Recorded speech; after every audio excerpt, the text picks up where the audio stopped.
So, welcome back after the short break.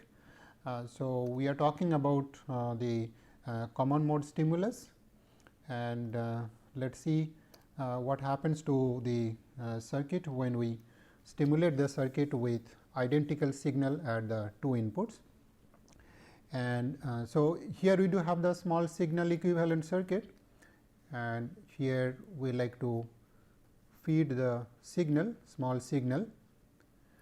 So, V in 1 equals to V in C. So, same thing, same signal we are feeding here at the other input. So, V in 2 equals to V in C. Now, for our understanding of the circuit, again we are keeping the circuit disconnected here, and we like to see what kind of signal we do get with this stimulus. So, if we are keeping this is disconnected, and if you refer to the circuit here at the transistor level, this is common source amplifier with degenerator, source degenerator.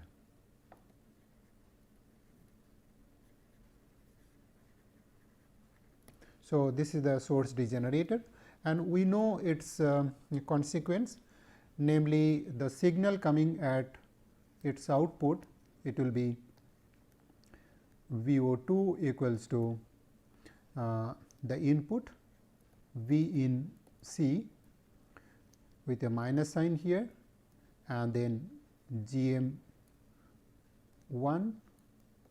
R D 1 divided by 1 plus GM1 into 2 R T, or you can approximate this by minus V in C GM1 R D. In fact, this one part you can remove. So, we can simply consider GM1 and R2 RT. So, this GM and this GM, this getting cancelled. So, same thing for the other output, namely VO1 equals to again minus sign, the corresponding input multiplied by R D. So, this is R D 1, this is R D 2, and then 2 R T. So, note that the signal here and the signal here, they are identical. Now, if I consider on the other hand the signal at the emitter, if I consider the signal at the emitter, it is working as similar to our previous discussion. Before we connect the resistor, and these two resistors, we do have signal coming here very close to the applied input voltage, which is V in C, and then Thevenin equivalent resistance, it is approximately 1 by GM1. So, likewise, if I consider the other side, this side, and what we get, it is similar kind of equivalent circuit, namely the signal source, which is close to V in C, and then Thevenin equivalent resistance of 1 by GM2. And note that unlike for differential case, since these two signals, the applied signal at the two inputs, they are in phase, then this signal and this signal, they are in phase. Now, even if we make this connection, since these two signals, they are identical, there will not be any change. So, the signal coming at this point, it will be V in C. So, before we make this connection, whatever the signal we are having here and here, they are remaining same even if you make this connection, and that is mainly because the input signal, it is the applied input signal, they are identical and they are in phase.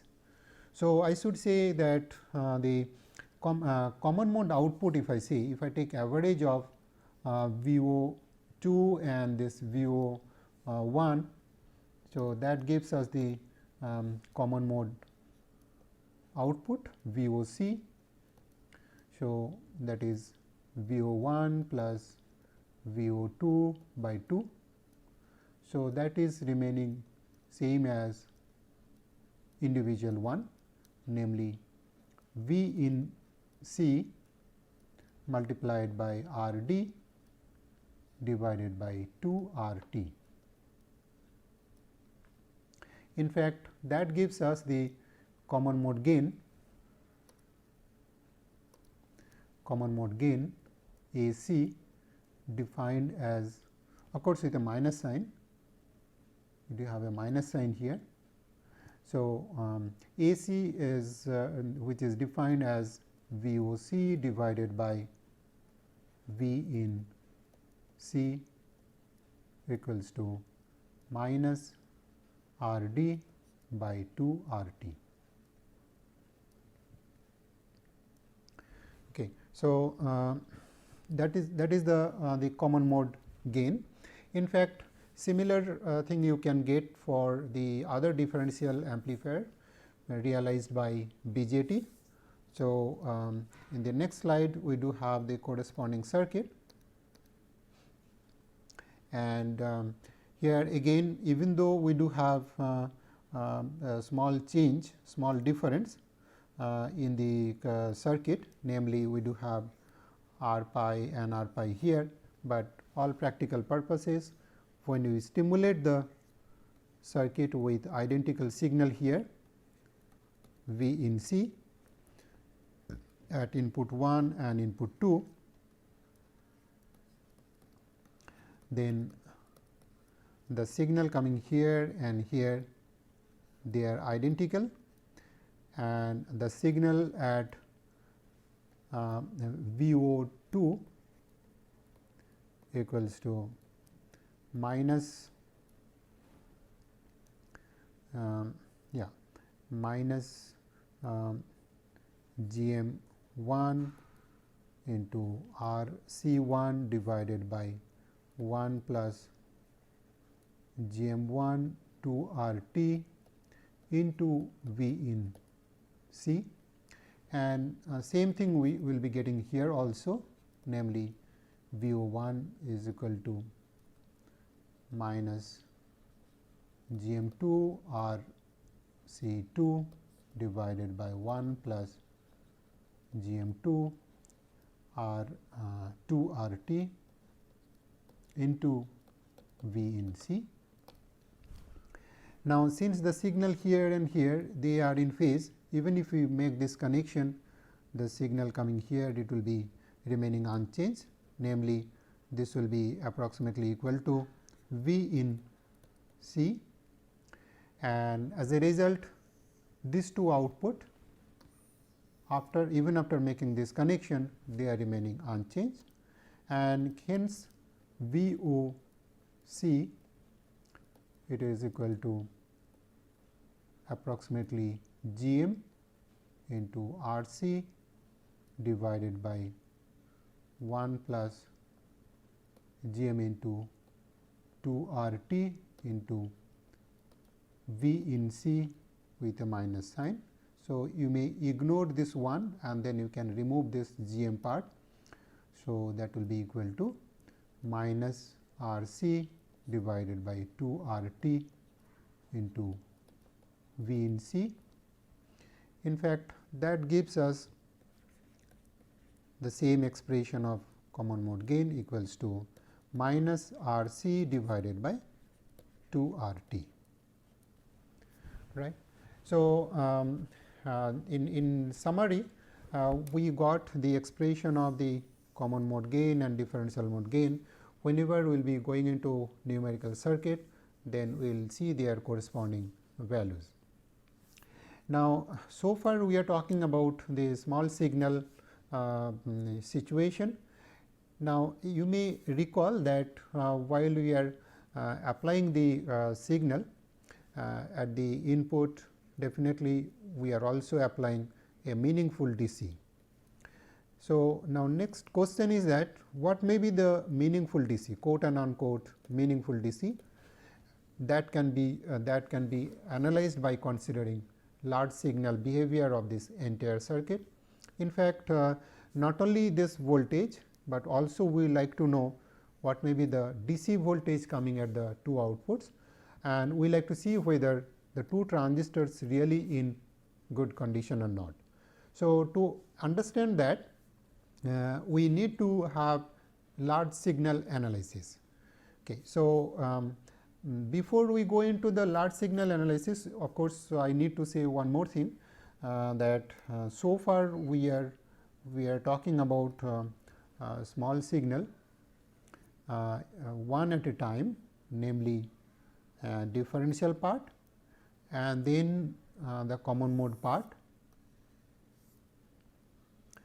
But then in case you have, say, both the signals coming together, namely if V in C and the differential part, namely plus V in D by 2 and minus V in D by 2, if they are coming together, then what happens?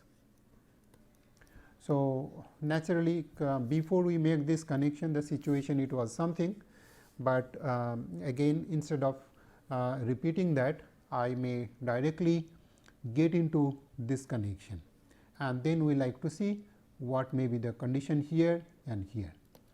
So, before you go for large signal analysis, let me do one more small signal analysis, where we are considering both the common mode and differential mode signal together, and we like to see the corresponding output.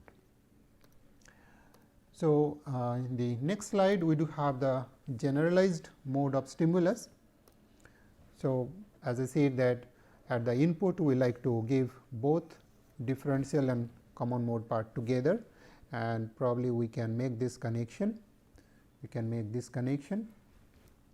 Now, let us see if we apply a differential part here, V in D by 2. So, here we do have V in D by 2, and then we do have on the common mode part. Let me use blue color. So, V in C, which is going to both the inputs.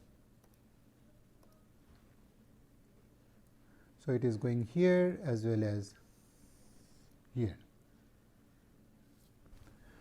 Now, let us see, once we make this connection, then what may be the signal here, what may be the signal here, and what may be the signal here.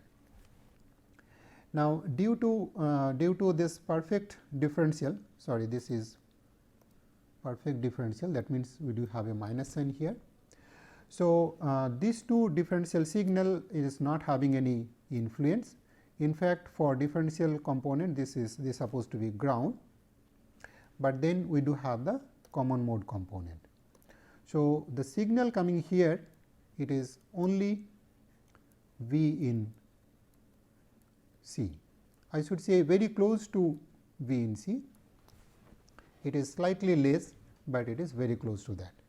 And then what happens to this output?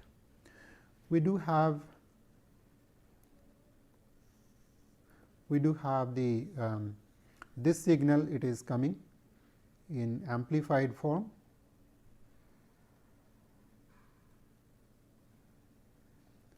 So, this differential part, it is it is showing its effect, it is in opposite phase. So, likewise here we do have the effect of differential part, which is in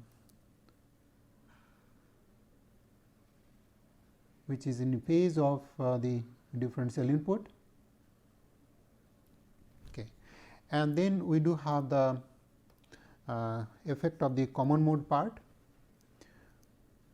which is of course having smaller amplitude.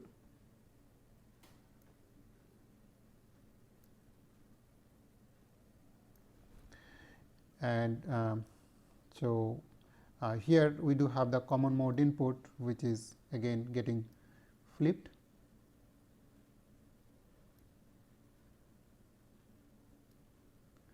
Note that for our simplicity, we have considered both the signals are having the same frequency. So, and then if that is the case, then at the two output what we will get, the combined effect of these two, it may be something like this. So, this is the net output we do get at this point, and if I consider the other input,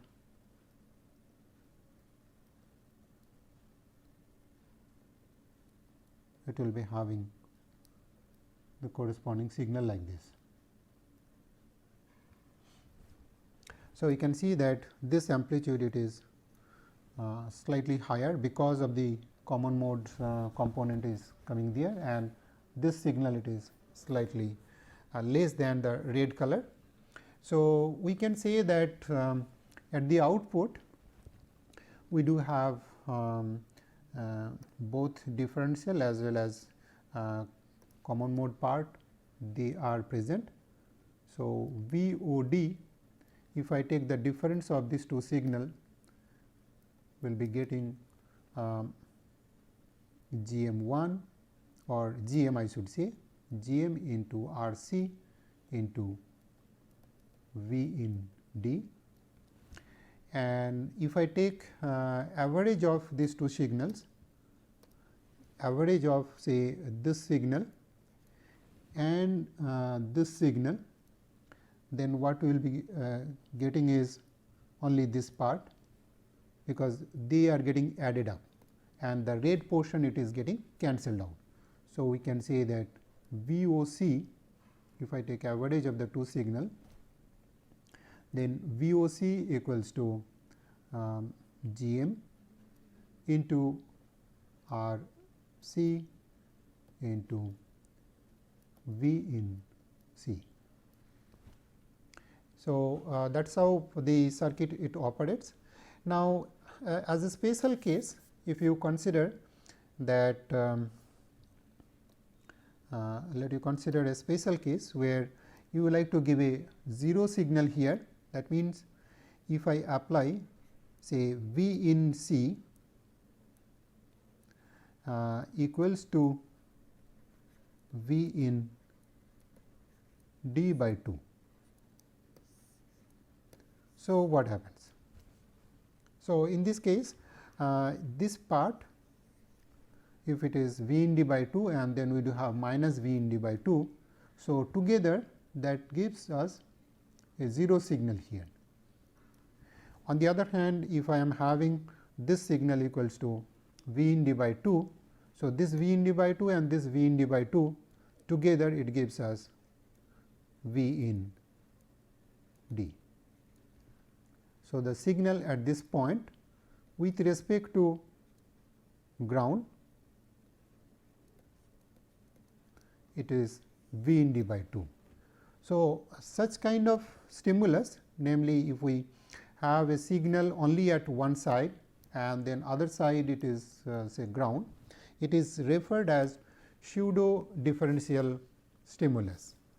Many a times, suppose you do have an amplifier like this, we like to give signal only at one end and then of course, along with the DC, while at the other input we like to give only this DC, and the signal here, it is whatever the complete signal, you may say that this is V in, incidentally that is this V in D. For such case, obviously you will be getting a signal here which is V in C, and this signal, it is if you see here, it is V in D by 2,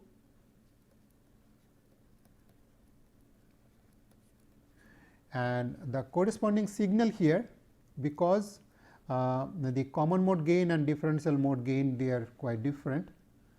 Sorry, I have committed a mistake here. VOC, it will be V in C multiplied by GM into RC divided by 1 plus 2 GM into RT. Sorry. Yeah. So, since this gain is low, that is why we are getting smaller signal. So, now in this pseudo differential case, whenever we are considering this common mode signal, it is half of the differential signal. Then since this signal it is small, even in this case, the net voltage, which is this VO2, and the net voltage here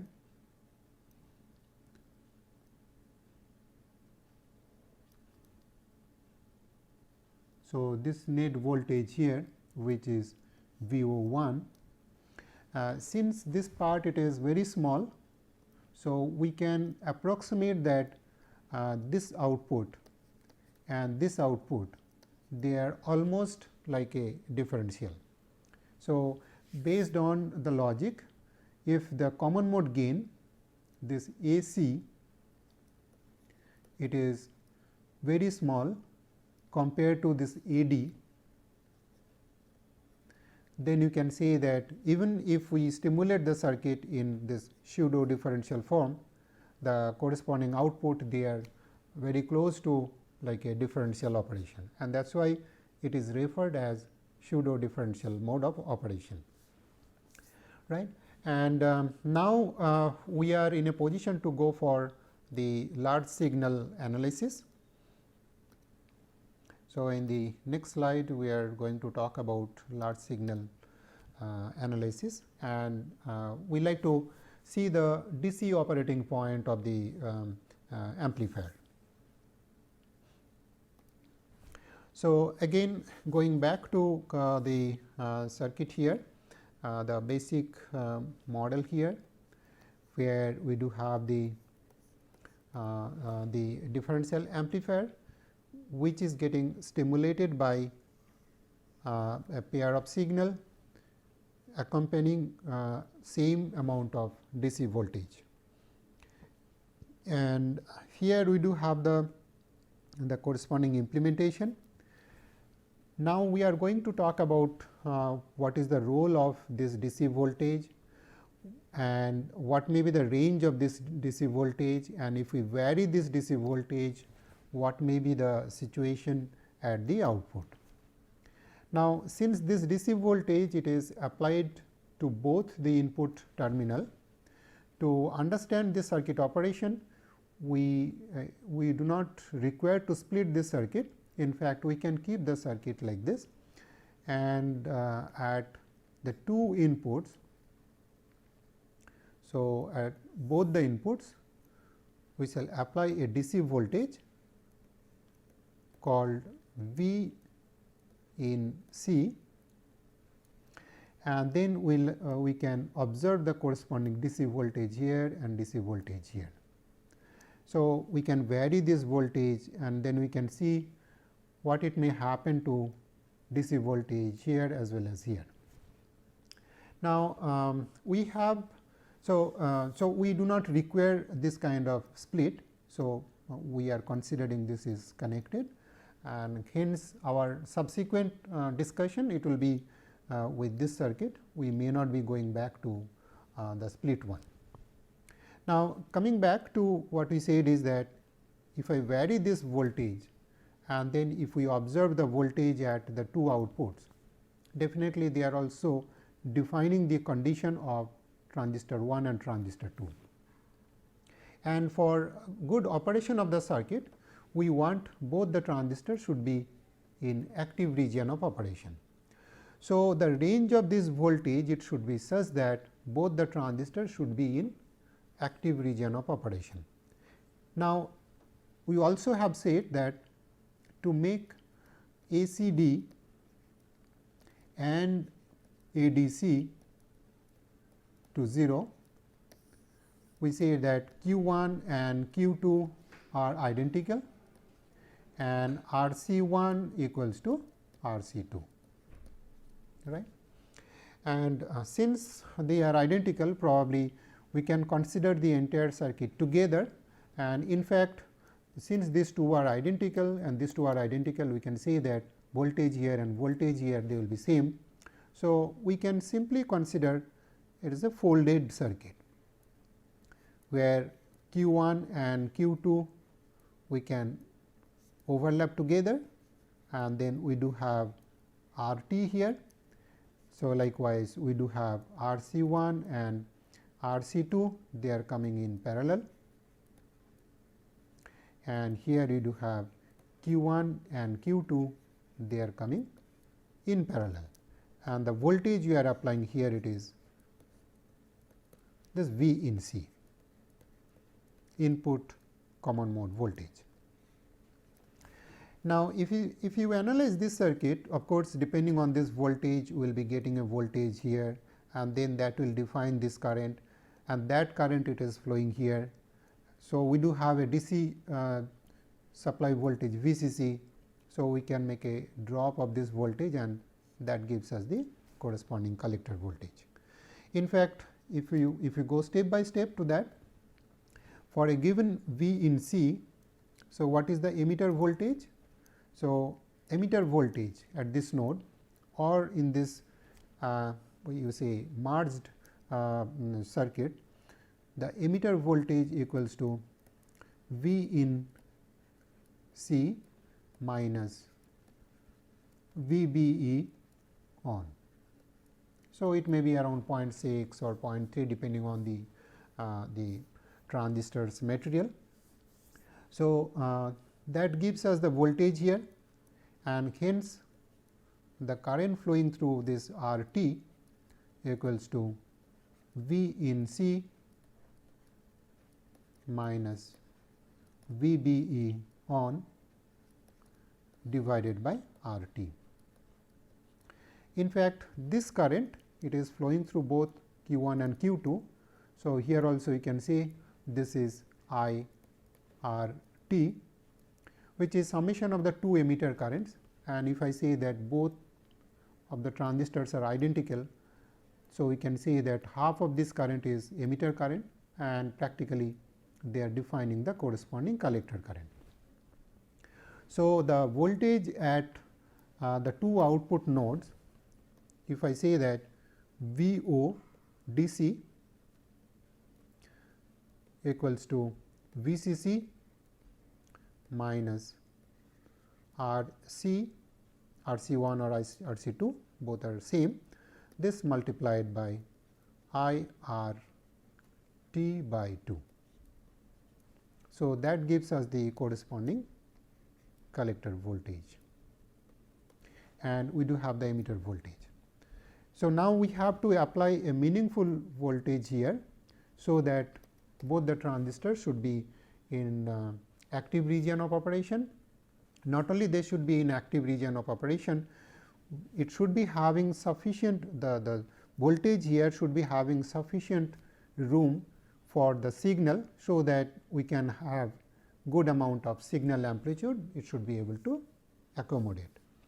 So, the range over which this voltage it is allowed, it is referred as common mode range, and in this case of course, it depends on the corresponding value of RT and RC. So, whenever we will be talking about numerical examples where we will be having value of this RT and RC and the supply voltage, there we shall see the upper limit and lower limit of this input common mode voltage. Only thing is that qualitatively, so these are the expressions, but qualitatively I must say that it is having a good range. So, it is not necessary that we need to have very precise DC voltage here for proper operation. It will be having a good range over which the circuit it will be working fine. Only thing is that depending on this value of this V in C, the corresponding collector current it may vary. So, I should say that collector current is strong function of V in C, and hence all the small signal parameters, namely Gm and R naught and so they are strong function of this voltage. But as long as the devices are in active region of operation, typically they do not have any problem for proper functionality of the differential amplifier. Now, once you get the DC operating point, next thing is that what may be the possible signal swing. So, let us see in the next slide. Yeah. So, input, in fact, we already have discussed this point, the input common mode range. So, the range over which this common DC voltage it is allowed to vary. Now, next thing is that once we have this V in C, and then what may be the range of this voltage over which the transistor, both the transistors they are remaining in active region of operation. So, if you see the range,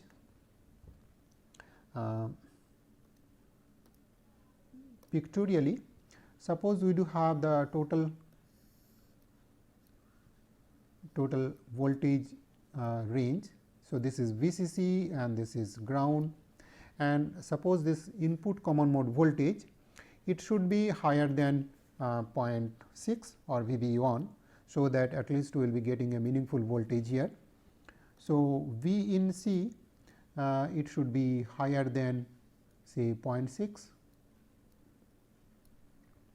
and above. So, that is the lower limit of this, and then for a given V in C we do have some current flow here, and then of course, there will be some IR drop. So, the corresponding DC voltage here it may be somewhere here. Now, this is VO DC. Now, this DC voltage it can go as high as, or it may go close to the VCC. On the other hand, it can go as low as, suppose we do have some V in C given to us.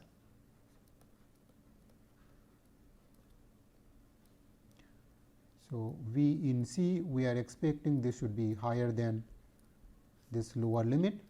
So, suppose this V in C it is given to us, then the VO individual output VO1 and VO2 with respect to this DC it can go as high as towards the VCC, or it can go as low as towards the V in C, maybe with a margin of 0.2 or 0.3.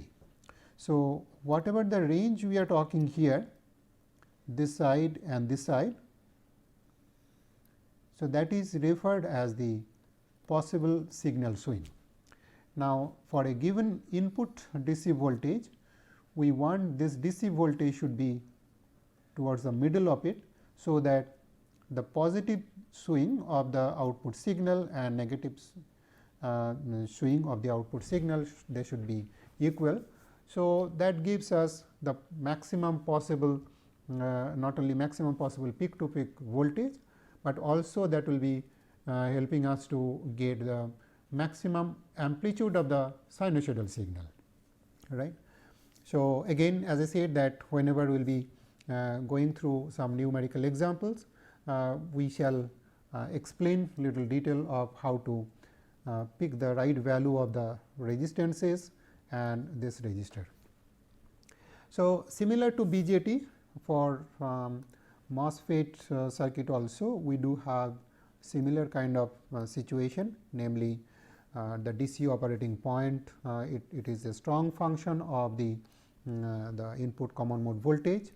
So, suppose we do have input common mode voltage coming to the gate of transistor 1 and transistor 2, and that essentially, so this is V in C. So, that defines the gate voltage here. Now, again here also we are assuming these two transistors, they are identical, and these two resistors, they are identical, and since both the gate nodes, they are getting the same voltage, probably we can fold it and we can equivalently say that we do have a single chain where we do have M1 and M2, they are connected in parallel way, and then here we do have V in C, and then we do have RT here, and then we do have two RDs are in parallel. In fact, if they are equal, you may say that simply RD by 2, and then here we do have the VDD. Now, for this circuit, if you may recall, if we analyze this loop, and then if the parameter of the transistors are given, namely threshold voltage and transconductance factor. So, from that we can find what will be the corresponding current flow here for a given value of this voltage. So, if you analyze this circuit, what we can say that suppose this circuit, the combined resistors, they do have transconductance factor of say K W by L, it is given to us. Then it is having VGS, and then also if its threshold voltage is given to us, then we can say that V in C equals to VGS of transistor 1 or 2 plus the total current. So, if I say this is the current is say I R T. So, I R T multiplied by R T. So, this is one equation. Another equation we can get is that I R T should be equal to this K W by L. This is combined transistors M1 plus M2 together multiplied by half, and then the corresponding VGS of transistor 1 2 minus VTH square. So, we are dropping 1 plus lambda VDS part. So, if you solve say if you consider this equation and this equation, and then if you solve, then you can find the value of this current flow through this RT, and then you can say half of this IRT, it is flowing through this resistor and this resistor. From that you can find what will be the corresponding drop, and that gives us the DC voltage, common DC voltage VO DC equals to VDD minus RD multiplied by IRT by 2, right. So, that is how we can get the output DC voltage. In fact, either you consider this circuit where the drop here it is RD by 2 multiplied by IRT, or if you consider half of this circuit where current is half and the resistance is RD, whatever it is. So, we got the expression of output voltage, DC output voltage for a given input voltage.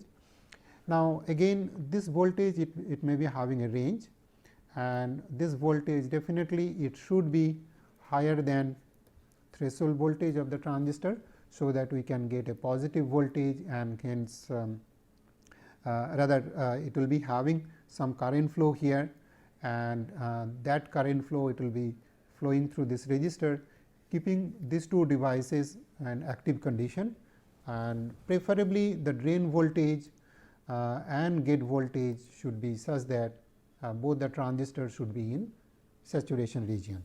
And not only they should be in saturation region, if we have a DC voltage here and DC voltage here, it should be such that signal should be having some headroom. So, this is also important aspect, but unless we do have numerical values of the supply voltage and resistors, probably it will be a little too hypothetical to analyze. So, once we will be going through numerical examples, then we will be talking about the calculation of input common mode range and DC operating point, and then the corresponding output signal swing. Now, at the input now, if we apply a voltage, so far we are talking about small signal. Now, in case if we apply say large signal, keeping this voltage constant, then what happens? So, if I say that it is perfectly differential, namely this is V in D by 2 and this is minus V in D by 2. So, if I make these two signals 0, obviously voltage here and voltage here, they are same, namely V O D C, and this is of course V in C. Assuming that V in C it is having a value which is within its acceptable range, and then output voltage it is also having meaningful value. Now, if I increase this voltage, subsequently if I am also increasing this voltage with this minus sign, so what we are expecting here, it is this voltage it will increase with respect to its DC, and this voltage will decrease with respect to the DC. So, if we plot the difference of these two voltages called VOD with increase of this V in D, then what we can get here, it is input to output transfer characteristic, but then input it is in differential form, and so is the corresponding output. So, if the input is very small, the behavior here to here it was quite linear. So, this may be linear, but as you are increasing this input voltage beyond some limit, then what will happen is this may enter into nonlinear characteristic. Likewise, this side also it will be entering into nonlinear characteristic, and this VOD it is defined as capital V O1 minus capital V O2. Note that this VO1 and VO2 they are representing large signal voltage. Both of them are having the same DC voltage of VODC, but then once we subtract it, that got removed. So, range of this VOD it is in fact positive and negative. This is 0 level and this is positive and this is negative. So, same thing for V in. If I am making these two voltages together, but if we are making this voltage it is higher and higher, then we may define this V in D as capital V in 1 minus capital V in 2, and both of them they are having this V in C DC. So, voltage here it is V in 1 capital V in 1 and voltage here it is V in 2, and both of them are having the common DC and then differential part. Now, whenever we are talking about small signal, what we have essentially considered is that range of this input voltage it is small enough, so that we are talking in the small range, and slope of this characteristic curve it is the gain, small signal gain. As we increase this voltage beyond certain range, then it may enters into the saturated condition. So, whenever we are talking about differential amplifier and if we are restricting the operation within this linear range, then it can be treated as a good amplifier having good linearity between input to output. But once we go for and some other application where circuit is entering into the saturated situation, then also it is having some application, but the circuit will not be called it is a linear circuit. In fact, then circuit it becomes like a comparator. So, the basic differential amplifier structure can be used for both for amplification purpose for analog application, as well as it can be used for comparator. So, later whenever the situation permits, we may elaborate on that, but just I like to say that differential amplifier, whatever the amplifier we have discussed, it is having a specific application not only for analog, but it is also having some application called mixed signal, where the output it may be more like a logic signal, high or low. I think yeah, that's all we do have. So, to conclude, to summarize what we have discussed today, we started with small signal equivalent circuit for differential amplifier realized in either in BJT or MOSFET version, and then we have talked about small signal analysis for differential amplifier, specifically for 3 different modes of operation, extensively for differential mode and common mode, and then also we have talked about generalized stimulus, and pseudo differential is a special operation. Then we have talked about the large signal analysis, where we mentioned about the importance of DC operating point, and the DC operating point it is a strong function of the input common mode voltage V in C, which also defines the output difference DC voltage, and both this input common mode voltage and output DC voltage and the range of operation of the transistor, they are defining the output swing. So, we did not get a chance to elaborate on these 2 topics, particularly input common mode range and output swing, because it may be difficult to appreciate without any numerical value. So, whenever we will be talking about numerical examples, we shall further elaborate on these parameters, and so our next discussion it will be numerical examples on differential amplifier, which will be covered in the next lecture. I think that is all. Thank you for listening.